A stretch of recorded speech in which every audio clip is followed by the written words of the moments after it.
So, GBA fans, it is Ilix here, and welcome back to another week of top plays. We did miss out on, I believe, 2 weeks. One of the weeks was because we honestly didn't really find too many good plays to showcase that week. And then the following week was totally my fault. I kind of spaced out and got messed up on timing. But we are here for weeks 7 and 8, and I am once again joined with... Ben, also known as Hylian. How's it going, guys? And yeah, let's get into our number 5 play. We have the matchup of Danza versus Cybertron. This play showcases Danza's Palkia and what he did with it this matchup. He was in with his Silvally versus the Toxapex, and he parting shots against that Toxapex, which allows him to bring in the Palkia. And once he sets up the substitute, he's able to click Spatial Rend, knocking out the Toxapex, the incoming Megalopony, which breaks the substitute, then Spatial Rends the incoming Kartana as it goes for a defog to allow for the Rayquaza to not have its sash broken on entry. And then that Palkia is able to knock the Rayquaza down to its sash. So the Palkia put in a ridiculous amount of work in that short amount of time, which did eventually lead to Danza's victory.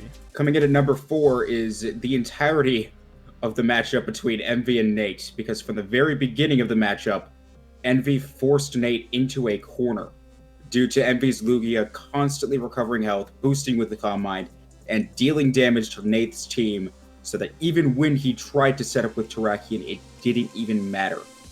Envy's was able to preserve Lugia, and by doing so, paved himself for the win the minute the match began. For the number 3 play, we have the matchup of Aster J and Lars. Aster has a very clear win con in his mind with his Lunala. I believe it was Scarfed, and he was planning on just moonblasting the remaining of Lars's team once he broke through a couple more Mons and weakened a few things. Late in the match, it was the Deoxys coming in against Aster's Mega Mawile, and Aster correctly assumes that the Deoxys may be going for a substitute, and he responds with a knockoff, breaking the substitute, and then on the following turn, predicting that he would try to attack, he goes for the Sucker Punch, knocking out the Deoxys, and then immediately after, the Kyurem Black comes in, which is able to set up a substitute, but does get it broken immediately after.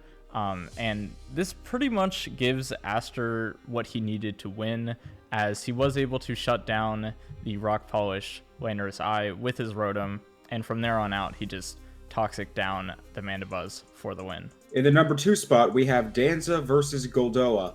After setting up rocks and seeing that Scrafty wasn't Intimidate, for whatever reason, Danza sent out his combo and decided to set up Dragon Dance, which allowed him to knock out the Zapdos with a Rockinium Z that then survived against Ditto's close combat with exactly 1 hit point. This allowed Danza to sweep the remainder of Goldoa's team, giving the LA Nidokings a 6-0 victory over the New York Empoleons. And for our number 1 play, we have Leo versus Necrostevo. Necrozernius was setting up Calm Minds and recovering using Rest against Leo's Snorlax, which put Leo in a very precarious position as nothing left on his team could easily tank a boosted Moonblast, while also being able to knock out the Xerneas due to these sticky webs making the rest of Leo's team slower.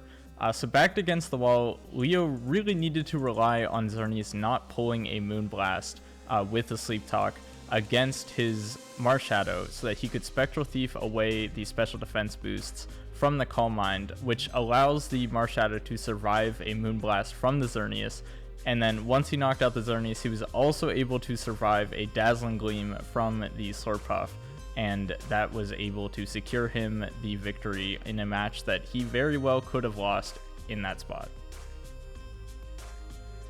So that is going to wrap up our top 5 plays from week 7 and 8.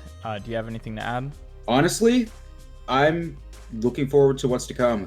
Some of these plays were really impressive, and if we get even another Danza moment, I'm gonna hit the fan. Yeah, that was definitely very entertaining to watch that Komodo tear through that entire team. And we are nearing the very end of the season, so we will have a Top Plays episode for weeks 9 and 10, and that'll conclude the show for the season. So I'm looking forward to that as well. That just about covers it. So I will see you guys then.